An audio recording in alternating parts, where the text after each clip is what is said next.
Kensi hari abantu bakoze kukurusha bagerageje bafite n'ubwenge bwinshi bo bitakunze.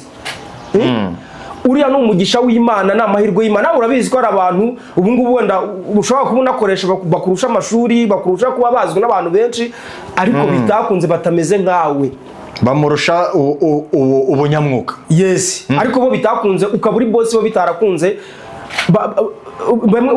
ushaka kuba ari nabo ukoresha simbizi.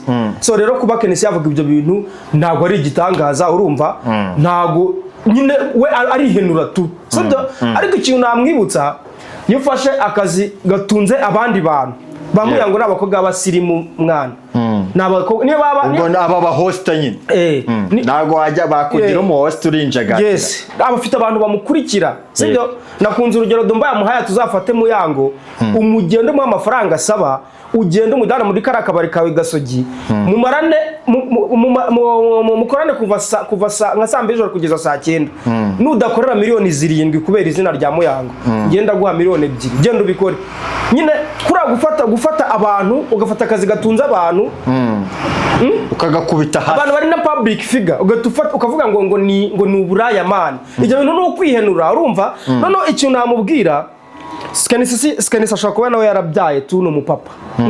Iyi si ni gatebe gatokera abantu benshi twagiye tubona bamanuka kuko Kenesi avuga ibintu yihenura ameze nkaho we ahari yagezeyo bidashobora guhinduka kandi ingero zirahari mwisi abantu bagiye banarenza aho bamanutse sibyo. Ushobora kuvuga gutyo ina video tukazayigarura mu myaka izaza umukobwa wawe ariko kazasigaye akora niba baranamubyaye abantu bakazayiga papa we yigeze guharasinga abandi bana baragezwe muri icyo gihe abita indaya none dore umukobwa we nawe nibyo asigaye akora. Ino sini gatebe gatoki bro buriya niyo waba wumva man ikibazo harukunda umuntu nyine umuntu avuga kumva ko ubundi akumva ko nyine ibyo bintu bihagazeho urumva ariko buriya ngenda nta mugabo upfa dasebye urumva cyangwa utamwawe nta mugabo usaza atamwawe nge bira bintu ndikumva Kenesi aho yicaye bishobora niba bitanamuteye n'ikimwara afite ikibazo bari abaniga baba bahaze mwana ba Kenesi bamaze kugira ifaranga byinshi urumva noneho ikiri kubabaho ni cya kindi cy'umusonga wundi utakubuza gusinzira urumva ni cya kindi cy'uwaraye neza utamenye waraye nabi barabaniga noneho ni kwa kundi umurengwe tu iyo umuntu amaze kuba munini amaze kurengwa ariko nkeka ko bitakabaye Imana abanyarwanda bro burari ibintu ushobora kugira ngo uvuge ibintu bikomeretsa abandi bantu wakicecekera urumva noneho wenda urakabivuga uri nkange ijwi ryanjye wenda rishobora kuba ritanarenga Kacyiru sibyo ariko none baza umuntu uvuze boro nkiriya abantu koko abantu uza abantu bizarira muri Kenesi bahita bumva ko ibyo bintu ari byo. Industry yo gucuruza utubari reka nyiteye inda Kenesi umva nkubwira Kenesi kuntu agomba kujya yitondera ibintu agiye kuvuga maybe bashobora kuba banibagiwe n'ama platform bafite. Kenesi mu kurikirwa n'ingeri zose abasaza abakecuru urubyiruko abantu batoya no mu bayobozi urumva bivuze ngo ikintu uvuze abaturage direct ubu ngubu hari umuturage amaze kwishyiramo ko icyo kintu ari uburaya wamaze kubyemera gutyo yavuze ati aba bantu bakora aka kazi ibaze ukuntu kandi Kenesi ujuga ugashaka nko gukinira warumvisha abantu bashatse gukinira nko ku ikipe ya Gasogi arica ewana ntago wamukira none wowe uraje ufashe akazi burango muyango ngiye namenye ko muyango aho na hostinze kugira ngo azari miliyoni bro mu ijoro. What's up people, this is Open TV, my name is Pati, this is Kafulu. Ndonge ndakwakiriye. Yes. So boy Kafulu, call me Kafu. This is Open TV. Nindo tarakana subscribe ariko na show tuba. Ubu ngubu hari inkuru ziri mu Rwanda ngo akazi kose ni akazi kiyubashye, hari abantu babyemeza, hari abantu bakagira kiyubashye cyangwa bakakagira akazi gaciriritse. Ndaguha urugero. Hari akazi kari kwaduka mu Rwanda ko guhostinga mu tubari. Guhostinga ni uburyo ngewe nshobora kuba nzwi sibyo cyangwa se mfite igikundi ngendana nacyo ariko gifite amafaranga kameme. Yes. Ngabatumira ati muze dusangire n'iki ati wenda nzahostinga ahantu cyangwa nzaba ndi muri aka kabari muzaza bariho mu nywera wenda nawe wowe ufite amafaranga yawe kambaza ati se none se azabashyushye ati arashyushye ati se nuza azaba hari ati azaba hari urugero nshobora kukubaza uti hari umwana se uzahaboneka nyine abatoto bashyushye niba ndi umugabo ufitiye irari nabo ubwo ngubwo niba wandaritse abo bana uba ukeneye kubashaka tuzasangira ko inzoga rega ngo winywanye ngo ziba zimeze nko kunywa igikoma barabyanzuye izo ni defense z'abasinzi ni defense z'abasinzi ntabwo twabigarukaho ibyo ariko kazi rero ko guhostinga nagiye kumva hari deba yuko Kenisi yakise ko ari akazi k'indaya n'uburaya yavuze uti guhostinga urumva uwo bibabaza biramureba we ku giti cye yabyise kari akazi gakorwa harimo uburaya kari akazi ko guhostinga nkawe nk'abantu dusohoka wowe ukabona uti first of all reka mbanze ntabwo bintungiye kuba ari Kenisi wabivuze Kenisi ni umuntu wihenura bro kumva Kenisi kuza nyine agaca utuzi tw'abandi amazi ni ibintu bisanzwe urumva Kenisi ntabwo yantenguha kuba ari we wabivuze bro Kenisi ameze nk'abamugana mu kinyarwanda bajya bacangunda no kuvuga ngo waraye nabi ntamenye waraye neza waraye neza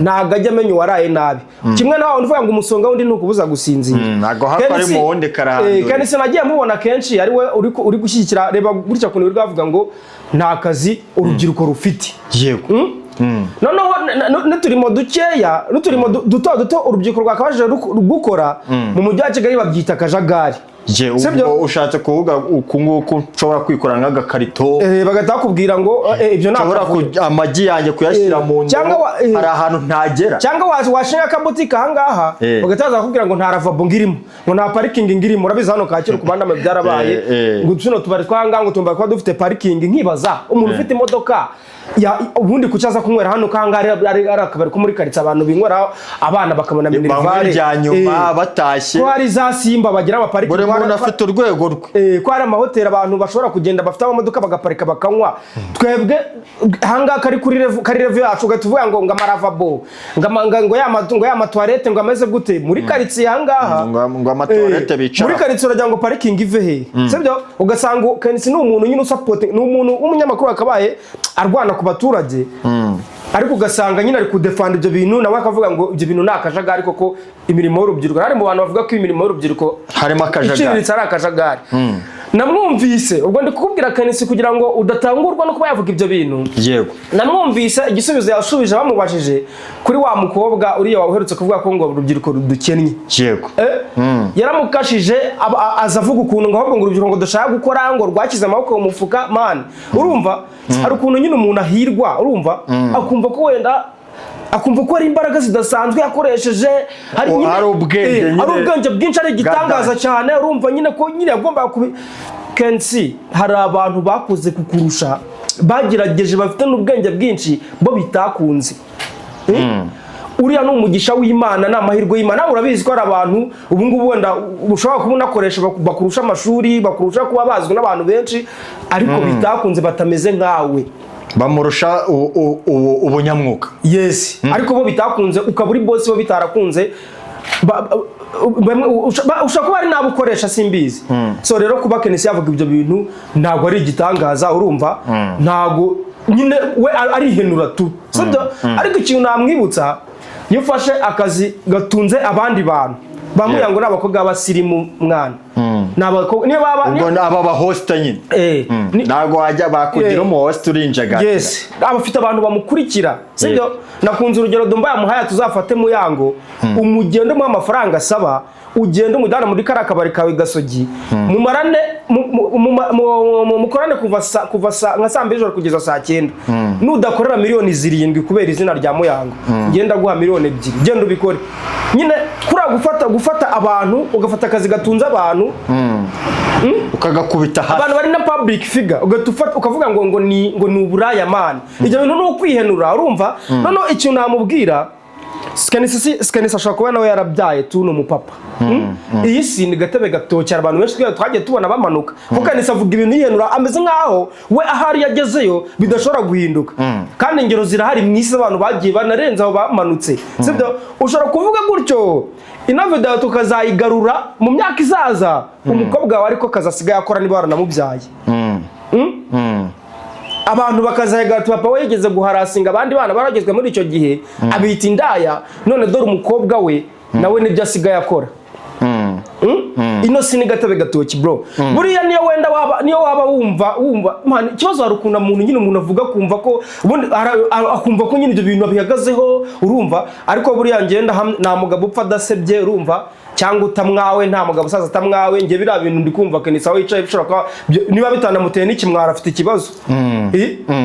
Nge ndi kumva kugira ngo akirininga izina rye, urumva, nubwo ashobora kwihagararaho akagira gute yaza akavuga ati nacitswe, urumva, nyine agasaba ari abantu imbabazi kabisa. Bari abantu yise ko bakora akazi karimo uburaya. Reba rero ba influencer bacu njya nkubwira, baba batinye Kenisi ngo ntawavuga ngo, ariko ubundi kubera iki umuntu niba yaje akavuga ibintu bitajyanye bya fake, kuki bumva ko abandi bo batamusubiza ninde se? Ninde urumva kuba yaza wowe agakinira mu kazi kawe gute wowe utinya kukadefanda? Nicyo kibazo cy'abantu bacu. Wereka aba bantu yuko kuko bari abakobwa baba bafite n'amatelefone meza, ushobora no kwerekana uko umunsi wagenze mu mavloge bakora, kerekana uko gakorwa n'icyo akamunyomoza. Icyo nakisabira hano abakobwa bacu, niba Kenisi yabubahutse, sibyo, nabo nta reason bafite yo kumwubaha. Nahabo kuza bakadefanda akazi kabo, urumva, bakerekana uburyo nyine atari uburaya, kuko nawe yabubahutse, nabo nibashaka bamwubahuke, nta tegeko ndumva, nta tegeko ribahana, urumva. Man, ntabwo bikwiriye umuntu nkuriya we influencing abantu bangana kuriya kwifata ukaza, ese muragira ngo urubyiruko rukore iki? Cyego niba mu nzira zihari, niba mu nzira nk'ubu ngubu tumaze iminsi tuvuga ukuntu turi gusaba igihugu ngo badufashe kumonetiza zino mbuga dukoresha, ama ads agaruke. Nta muntu ntiwigeze ubivugaho, urumva. Muyango n'umuntu ufite platform nini cyane, ariko impamvu akomeza akajya no guhostinga nako afite imbuga zikurikirwa, impamvu akomeza akajya no birano byo guhostinga nuko nyine ubwo nta kirimo. Uzi ngo bira bintu ari ama Instagram ye, ama TikTok yiwe ari amafaranga, we yajya kwirwa arara amajoro. Muragira ngo urubyiruko rukora iki? Ntabwo ugeze ngo uva kugira ngo uze udusabire ujye mu bantu bari gusaba kuduha monetize, ahubwo uri gukasa urubyiruko. Urakoze gutanga urwo rugero. Abantu ejo bundi bari bavuze, uriya mwana wavuze ati urubyiruko turakennye, bamwe baratangira ati wakora iki ukiteza imbere, ngo wajya gusaba akazi, wajya kwerekana ibyo ushoboye. None n'abafite ako barimo batangiye kugahimbira amazina nyine kukangiza. Urabizi hano igisimenti cyarabumingaga cyane. Ndakeka ko abantu bakorera mu gisimenti nibo bantu binjizaga amafaranga menshi mu ma weekend. Ariko turebye none ubu urumva ahari amazu bishyura ibifaranga bishyura amazu, ahari bashobora kuba babonamo inyungu nkeya. Bamwe na business zarafunze, urumva. Rero abo bantu bakaba barangishijwe igisimenti nuko ku maradiyo n'ubundi byirirwagaho ngo nuburaya, ngo hariya haba indaya, ngo hariya ngo ibiki n'ibiki. Warutanze urugero rero rw'uriya mwana mpita nibuka umugani abantu bavuze ati uyu mwana yakaba ari gushaka akazi, bakaba babyutse mu gitondo nabo bari kuvuga ati hari akazi nyine ngo kari gukorwa n'indaya, ngo aka kazi ni uburaya. Ariko akazi ibaza akazi uzi ko mukuramba abakarimo nibakavamo bo bakavuga uti turakennye, muri TV bajyaho bagakwira. Oya mana nyine ngenda hamya neza ko bira bintu ashobora kuba yahubutse, urumva. None bari abaniga baba bahaze mwana, bakenesi bamaze kugira ifaranga byinshi, urumva. Noneho ikiri kubabaho ni cya kindi cy'umusonga wundi utakubuza gusinzira, urumva. Ni cya kindi cy'uwaraye neza utamenye waraye nabi. Barabaniga noneho ni kwa kundi umurengwe tu, iyo umuntu amaze kuba munini amaze kurengwa. Ariko nkeka ko bitakabaye Imana y'Abanyarwanda bro, burari ibintu ushobora kugira ngo uvuge ibintu bikomeretsa abandi bantu, wakicecekera, urumva. Noneho wenda urakabivuga uri nkanjye ijwi ryanjye wenda rishobora kuba ritanarenga Kacyiru, sibyo. Ariko nabaza umuntu uvuze boro nkiriya, abantu koko abantu uza abantu bizerera muri Kenisi bahita bumva ko ibyo bintu ari byo. Industry yo gucuruza utubari reka nyite industry. Kenisi umva nkubwira Kenisi kuntu agomba kujya yitondera ibintu agiye kuvuga.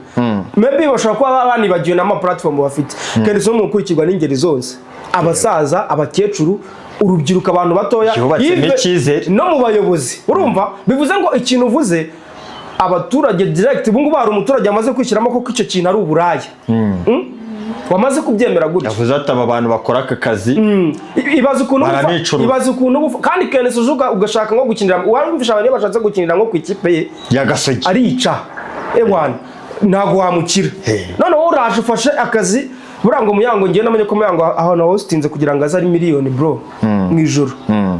Ibaza ku kazi isuga gafata ntago yavuze Muyango abantu batabyitiranya.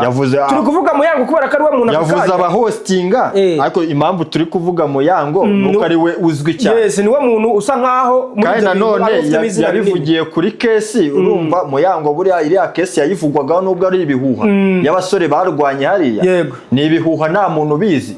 Ariko nabo ukuntu babivuze ngo hari ikiremwa ngo bapfuye urumva ngo gihostinga rero bahita babyita uburaya. Urumva rero impamvu turi kuvuga Muyango nuko niwe muntu bahedinze, niwe muntu iyi industry wayihinduye akazana udukoryo nyine ko guhostinga akazana ababyinnyi anyway natwe turi gukontinga Muyango nuko ari we muntu ibyo bintu usa nkaho ufite izina muri iki gihe. So rero ndahamya neza yuko wenda tutanabitinzemo ndahamya neza ko Kenesi yahubutse urumva yakiniye n'ahantu Kenesi ndi kumutandukanyiriza na wa muntu uzi ko ramukobwa avuga ngo urubyiruko rurakennye era video umuntu watumye igera tuyibona kuri twayibonye ari wa muvugizi ngo wa kaminuza niwe waje abigira protocol cyane burira yagiye no kuvuga video yari maze iminsi hanze nta muntu wabyitayeho we aje abivuzeho bihita bigira itibeshu nini cyane kubera ko afite abamukurikira abakazi. Rero ibintu bya Kenesi yavuze nta hantu ndi kubitandukanyiza n'ibyuriya muvugizi urumva uriya we yaraje byibuze asa nubwo yabidefanze mu buryo butumvikanye ariko byibuze byagaragaye yuko nawe yicuza kuba yakoze icyo kintu. Kenesi nawe nawe umuntu w'umugabo aze urumva avuga ati byancitse cyangwa se anabidusobanurira uburyo ari uburayi n'ubundi ajya avuga ibintu akabisengura abitwumvisha natwe uburyo ari uburayi. Yavuze ukuntu nyine ngo ari ahantu bafite ngo n'ama escort ayatwereke ngo niki nyine abidusobanurire naho ubundi hari ahantu ngiye nabifata nkaho yakishe. Kafuru ibi bintu kubera ukuntu nyine yafashe n'akazi twakita reka tukite gaciriritse urumva ko ni industry nabyita industry. Ibintu nibyo bituma abantu batuma leta itareba neza muri showbiz ko harimo ikintu abantu bakora harimo ushobora kuva amafaranga mwana nukomeza bayikasa gutyo abantu bayirimo bakasa basiga amazina mabi babandagaza na leta ikagira kabona ko ibyo bintu hari nta value bifite kandi ari ibintu bitunze abantu mwana. Niba ibintu byinjiriza nyiri kabari egare niko ashaka abaseriveri agasora niko ashaka aba service providers nyine benshi agashaka abakora muri ako kabari benshi n'inzoga bakazirangura bagakora izindi. Ubundi kwanza nta sinzi n'uburenganzira umuntu aba afite bwo gufata abantu akabita indaya cyangwa se agafata akazi k'abandi akagatana ishinga gusa. Ni ikibazo nyine tureba muri ko abakobwa bakora kari akazi sibyo. Umuntu niba yiyubahutse namwe nta mpamvu yo kumwubaha njye ni gutyo mbyizera setu bantu tuzazira kuri bro. Kafuro ndagushimiye urakoze cyane ndashaka